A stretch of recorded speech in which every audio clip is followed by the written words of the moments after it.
Hi there, my name is Ron Rogers, and this presentation is titled, I was going to fly home, I changed my plans at the last minute. Now, as you probably recognize this picture, it's American Airlines Flight 191 that crashed out of Chicago on May 25th, 1979. Now, I really enjoy the comments I get from people. It can take me a couple hours to get through them in the morning, but I thoroughly enjoy them, and they're very interesting. And I had a comment from one individual. I have his permission to share about this accident. But as we all know, there are many tales of people who miss doomed flights and of people who are able to get on a doomed flight at the last minute, much to their dismay. Now, this is United Airlines 232 that crash landed in Sioux City, and amazing number of people survived, but a number of people, of course, perished. And a lot of them were in the first class section. Pilots typically tended to deadhead in first class. And I know of one crew, a DC-8 crew, and it was the whole crew. They were supposed to deadhead on this flight. But the captain was getting near retirement, and he wanted to check on something concerning his retirement at finance. Well, the rest of the crew just stayed with him. They were going to go on over to the flight together, but he wanted to check on something, so they stayed with him. And unfortunately, the process got kind of drawn out, and all three of them missed the flight. They actually got on the next flight that was a couple hours later, and they were airborne when this whole scenario was unfolding. In fact, they got to Chicago before they realized what had happened with the flight they were supposed to be on.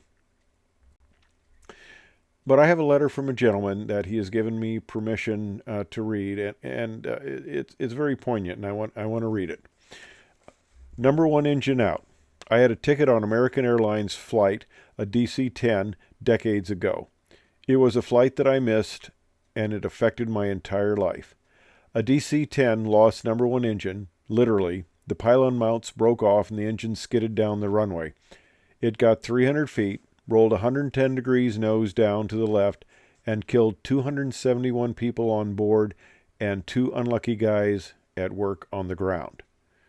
This was American Airlines Flight 191, May 25th, 1979. I was supposed to fly home from Schenectady, where my office was, to LA to spend my vacation with my parents. They were sure I had been killed in the crash. I still regret not calling in my reservation cancellations.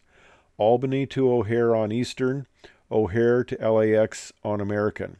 I had changed my plans that morning while waiting for the cab to Albany Airport and went back to our office.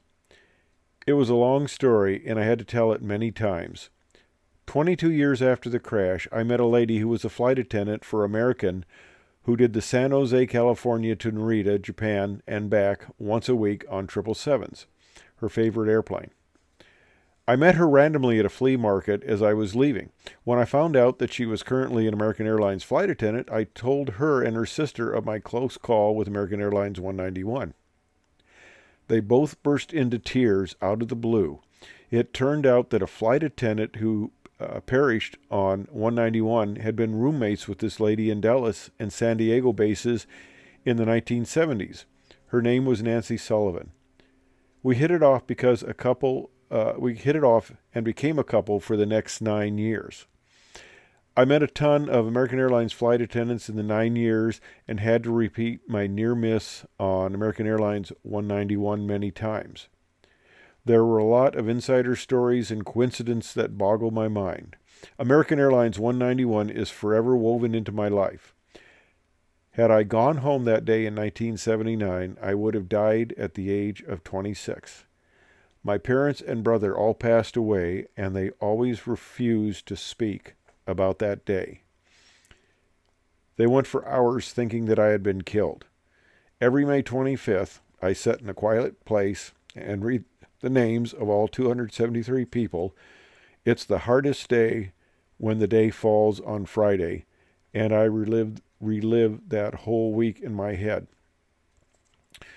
The 727s and the DC-10s were my favorite planes in some 500 plus flights all over the world, and I never felt any fear of flying, even after those close calls. Another flight that bothers me was from London Heathrow to JFK. The 747 was at an old low gate, and its nose was huge and impressive. I took pictures of it. The flight was memorable, and I saw colorful afternoon clouds down over the Atlantic that looked like a glimpse of heaven. Music box dancer played in the plastic headset. Just perfect. The plane was Pan Am Clipper, Maid of the Seas. Tears well up right now when I remember seeing the nose of the Maid of the Seas laying on the ground on the news. The wreckage was in Lockerbie, Scotland, thanks to a terrorist bomb. Thanks for watching.